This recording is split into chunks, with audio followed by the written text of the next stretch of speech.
Bom, pessoal, prosseguindo aí, né? Vamos para o capítulo 7, que diz respeito aí a pontos notáveis do triângulo, né? Baricentro, incentro, etc, etc. Então, vamos colocar aqui cap 7 pontos notáveis do triângulo, dos triângulos, né? Do triângulo, sei lá. Então tá, ó. Existem 4 pontos, né? Notáveis aí. A começar pelo baricentro, né? O baricentro, então, a gente aprendeu que é o ponto de encontro das medianas de um triângulo, em que mediana consiste da reta que sai de um vértice até o ponto médio, né? Do lado oposto. Então, ó, vai sair de A até M, né? E esse pedaço aqui é igual a esse pedaço aqui, beleza? Daí, se a gente desenhar todas as medianas, né? Aqui é mediana 2, por exemplo, mediana 3. Esse pontinho aqui que se formou, então, é o que a gente chama de baricentro, né? Representado aí pela letra G. E esse baricentro, pessoal, ó, ele divide as medianas na razão 2/1, né?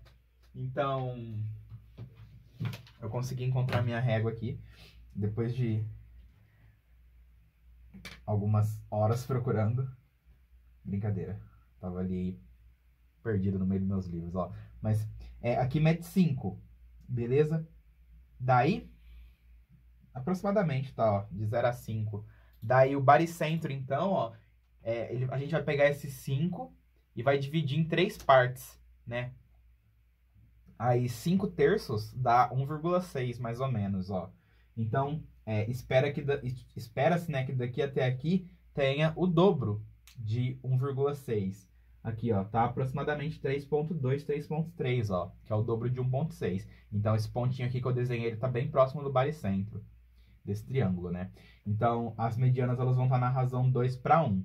Daqui até aqui é o dobro que daqui até aqui para as 3 medianas, beleza? Isso aí é o baricentro.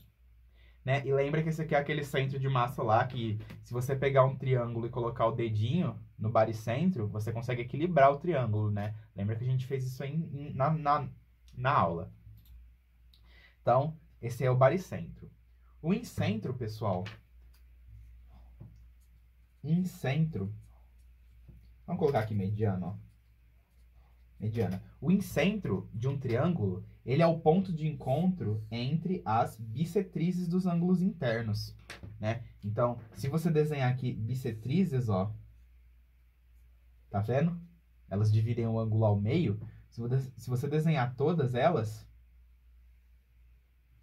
vai aparecer esse ponto aqui, que a gente chama de ponto S, né?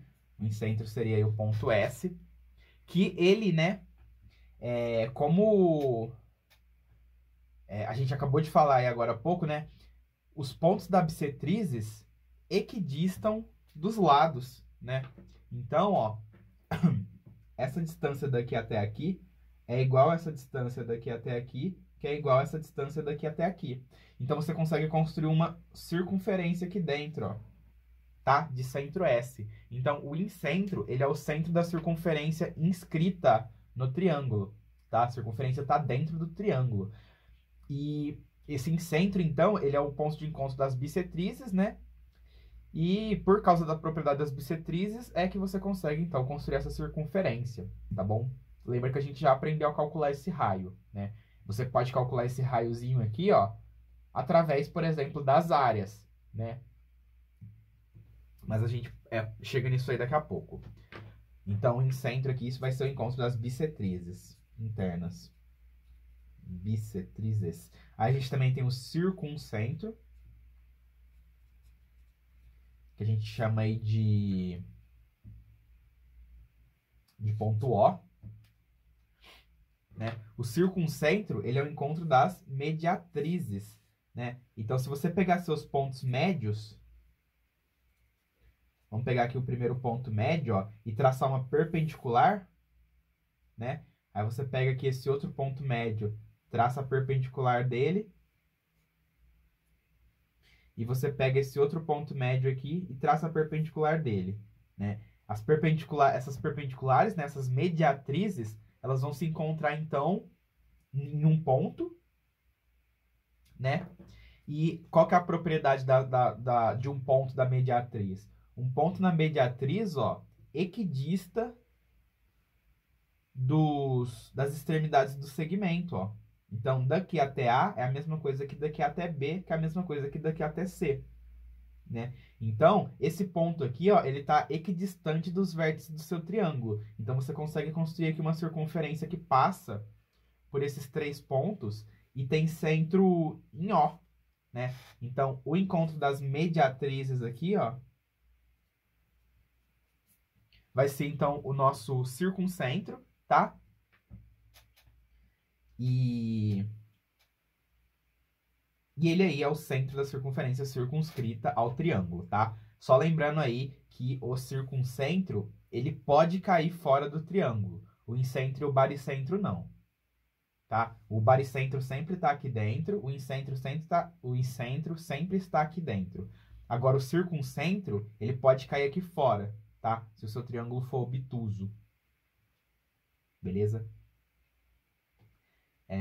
E se for retângulo, né? Se o seu triângulo for retângulo, esse ponto O aqui, ele vai estar exatamente na sua hipotenusa, né?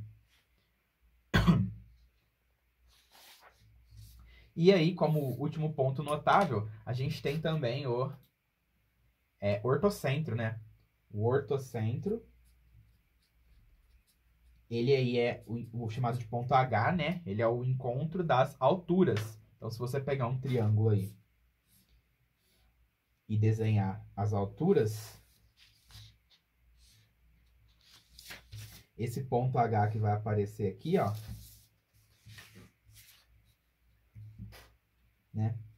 Ele é o que a gente chama aí de ortocentro, beleza? E o ortocentro, ele também pode cair fora, né, do triângulo.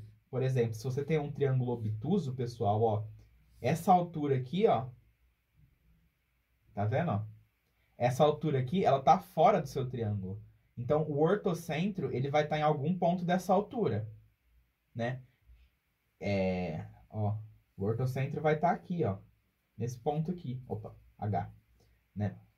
Então, o ortocentro e o circuncentro, eles podem cair fora do seu triângulo, né? E isso acontece quando o seu triângulo é obtuso. Quando o seu triângulo é retângulo, ó, onde está o ponto H do triângulo retângulo? Porque os catetos, eles são as próprias alturas, né? Então, o seu ponto H vai estar aqui, né? E o seu ponto O vai estar aqui na hipotenusa, tá?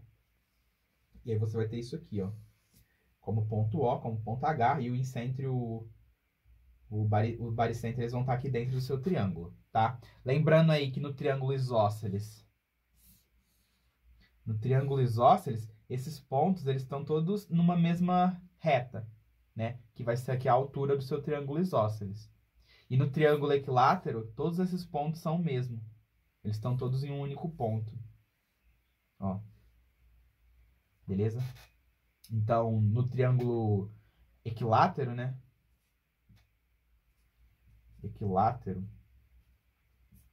Todos os pontos estão no mesmo lugar, né? O baricentro, o circuncentro. Então, tipo assim, o raio aqui da circunferência... O raio da circunferência circunscrita ao triângulo equilátero, ó, essa medida daqui até aqui, que é 2/3, né, da altura, dado que isso aqui é também o baricentro, né? Então, esse pedaço aqui é o dobro desse, tá na razão 2/1. Tudo bem? Então, no triângulo equilátero, esses pontos estão todos no mesmo lugar, né? Que triângulo bonitinho. Triângulo regular. Show? Bom, galera, de pontos notáveis, era isso que eu tinha pra falar, tá? Tipo, isso aqui vocês estão cansados de saber, né? Show? Vamos passar pro próximo capítulo aqui. E eu falei errado, ó. Esse aqui é o capítulo 8, tá? O capítulo 7 foi o de quadriláteros. Acabei de perceber aqui que eu errei a numeração. Tá? Porque agora a gente vai para o capítulo 9. O capítulo 9, ele fala aí sobre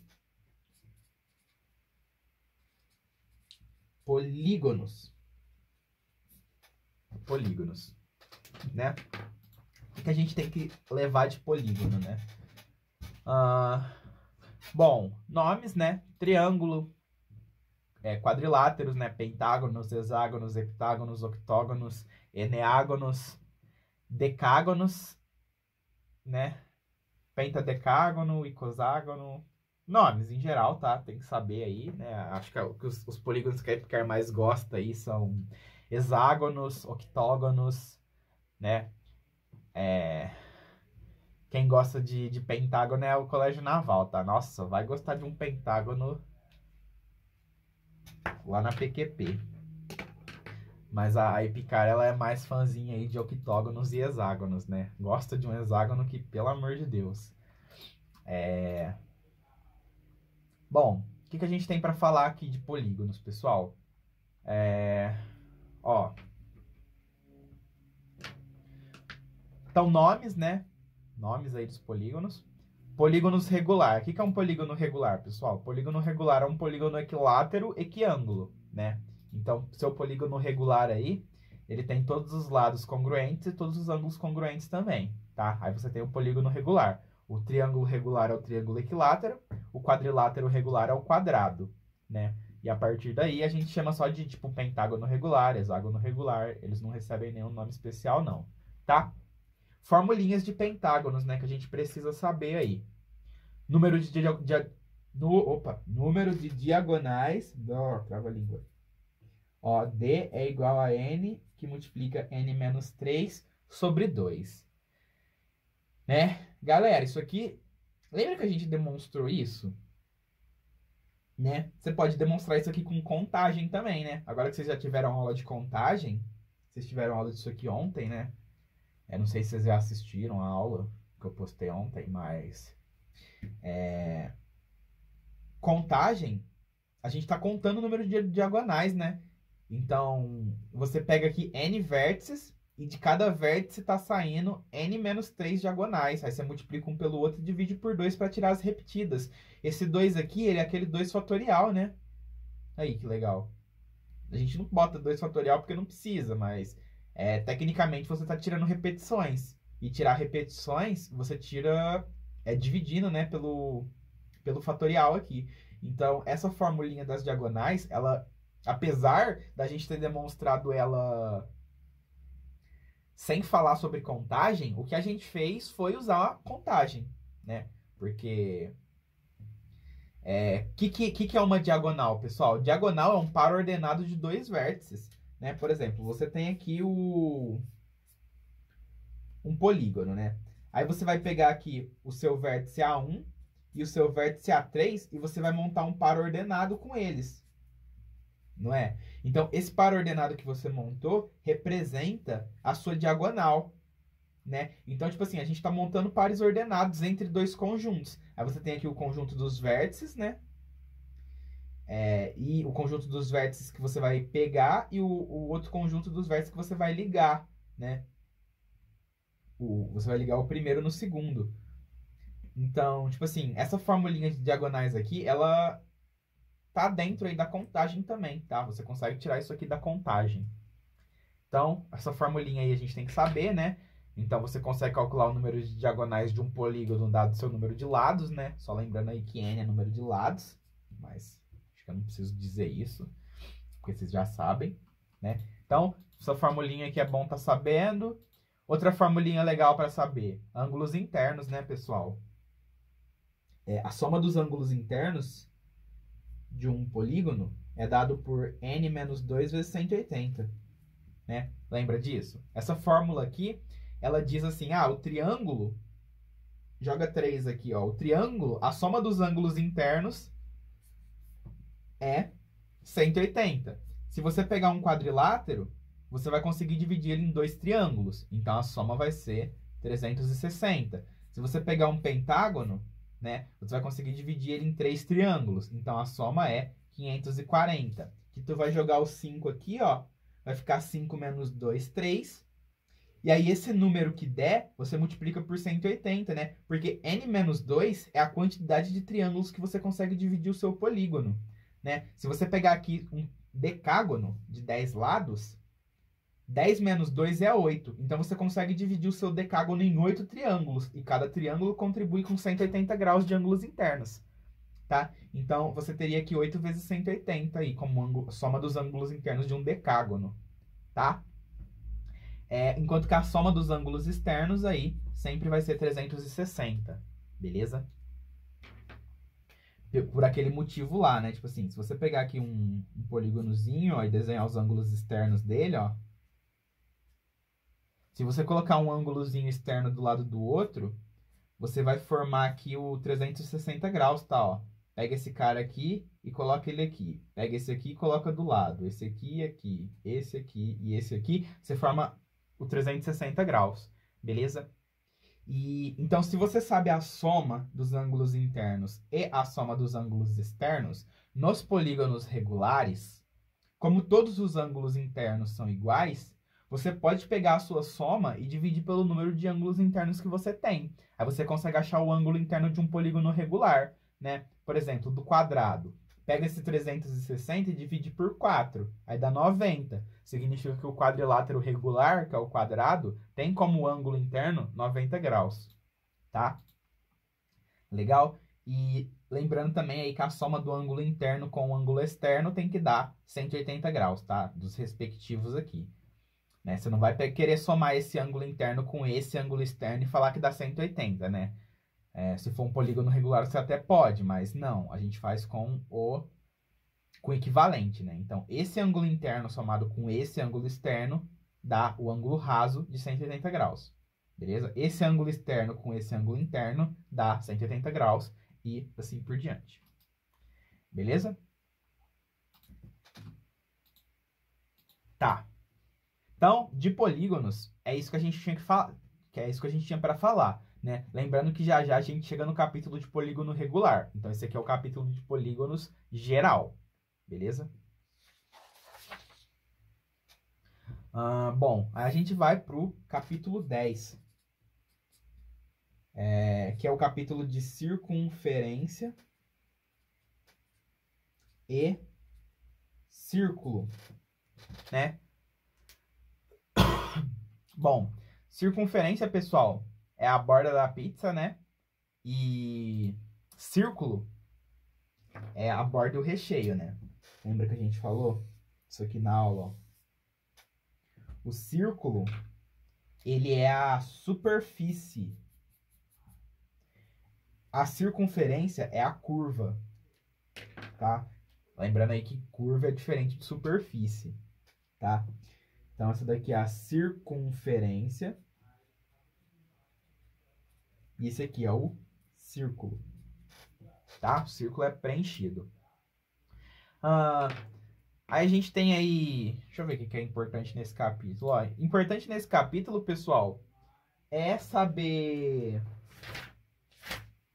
elementos, né? Vocês têm que saber aí o que é uma corda, o que é um diâmetro, né? O que é o raio, ó.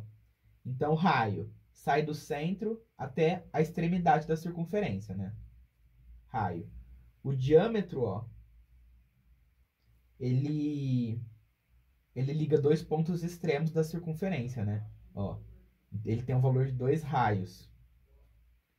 Diâmetro, tá? A corda, ela liga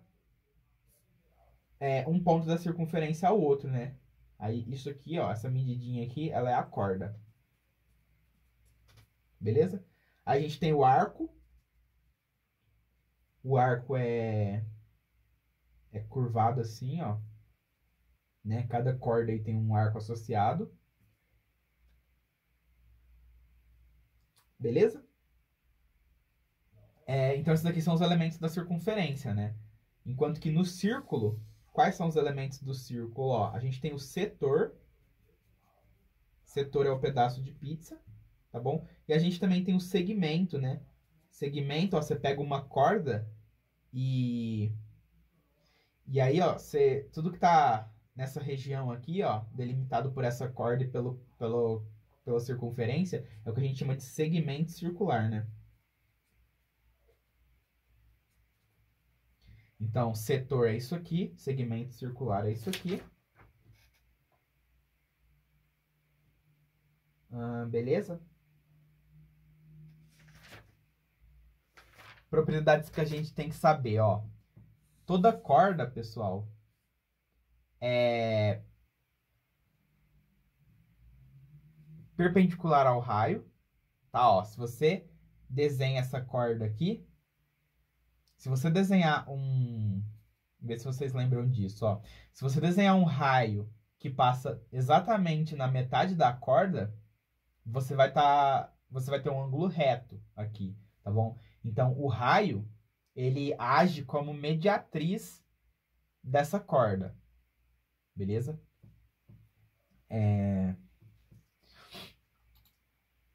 Isso daí a gente demonstrou também em aula, né? Que essa daqui, a gente fala que é a propriedade da secante, né? Então, se você tem essa corda aqui, ó, né? Que ela tá secante a sua circunferência, né? Ela corta a circunferência nesses dois pontos, ó. Daí, se você desenhar a mediatriz dessa corda, ela vai passar pelo centro da sua circunferência, né? Então, esse pedacinho aqui é igual a esse pedacinho aqui, tá?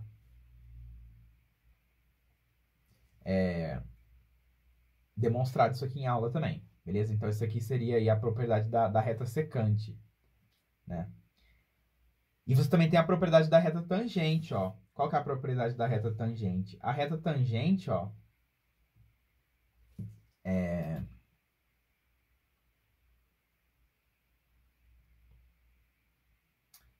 a sua reta tangente aqui, ela vai ser perpendicular ao raio no ponto de tangência, tá bom? Então, esse aqui é o ponto de tangência, é o ponto onde a sua reta tá tocando a circunferência, né? E aí, nesse ponto, ó, se você ligar esse ponto ao raio, ao centro, esse raio que apareceu, ele vai ser perpendicular à sua reta tangente, tá bom?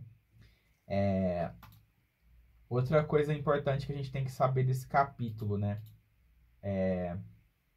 Se você tem uma circunferência e você pega um ponto P qualquer, se você ligar esse ponto P à sua circunferência de maneira tangente, vamos falar aqui que você ligou de P a A e de P a B. Você tem que PA é igual a PB, né? Lembram disso aqui? Esse outro teorema aqui, ó, você consegue demonstrar ele por congruência de triângulos, né? Porque você liga aqui, liga aqui, ó, apareceu dois triângulos congruentes, tá? Pelo critério cateto e hipotenusa, né? Porque esse raio aqui é igual a esse, que vai ser o cateto. Você vai ter aqui uma hipotenusa comum para os dois, ângulos de 90, né? Dado que eles são triângulos retângulos. E aí você conclui que o PA é igual ao PB, tá bom? Então, outro teorema aí legal de se saber. Tá? Beleza, ó. Desse capítulo, eu acho que isso aí é o mais importante, tá? Aí a gente passa aí pro capítulo 11.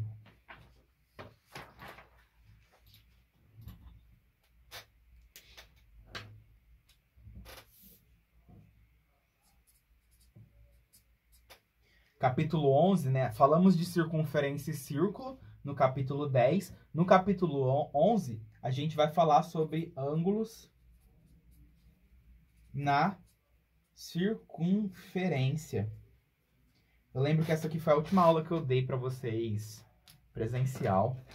Nesse dia aqui, a gente tinha pouquinha gente na sala. Aí a gente saiu pra quarentena, né? Então, a partir daqui, né? Não essa aula, mas a próxima, a gente já tem videoaulas gravadas, né? Então, vocês sempre podem estar consultando lá para tirar qualquer dúvida teórica que ficou. Ou para estar tapando qualquer buraco aí que tenha ficado, né? Mas desse capítulo 11, pessoal, ângulos nas circunferências. O que a gente tem que saber, ó? A gente tem que saber o que é o ângulo central, né?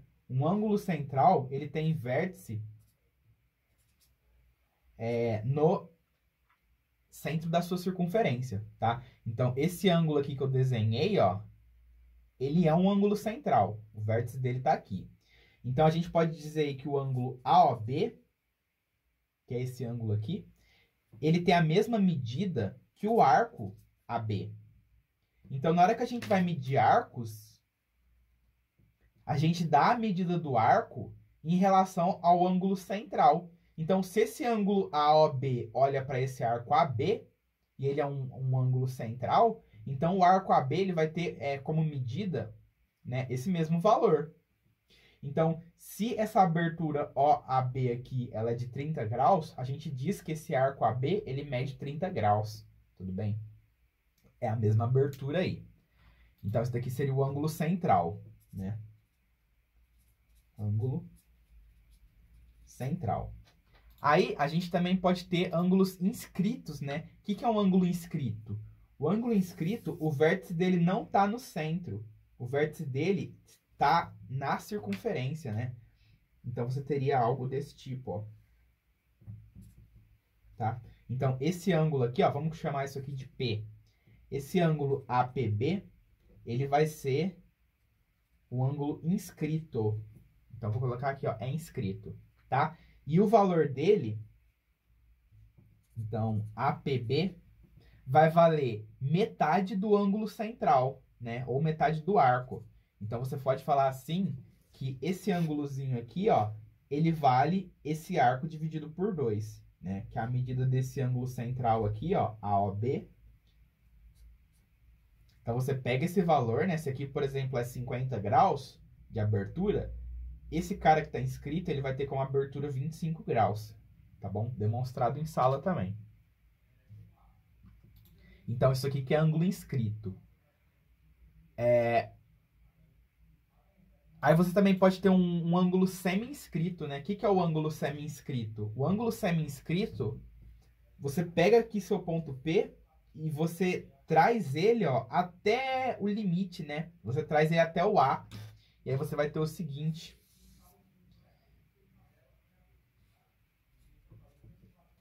Ó, o seu ângulo vai ser esse aqui, ó. Esse ângulo aqui, ele olha para esse arco AB também, né? Vamos colocar aqui um outro ponto, ó. Vamos chamar esse ponto aqui de ponto T, por exemplo. Então, TAB é semi-inscrito, né? E como ele olha para esse arco AB, o valor dele vai ser AB sobre 2, tá? Porque esse ângulo semi-inscrito, ele não deixa de ser um ângulo inscrito. Então, ele também vai ter o mesmo valor que um ângulo inscrito, tá? A gente só pegou o ponto e levou até o limite. Então, vamos falar aqui que TAB é semi-inscrito. Tá? Isso aqui cai, tá, pessoal? Picar gosta dessas coisinhas aqui. A gente já fez questão do Epicar disso aqui.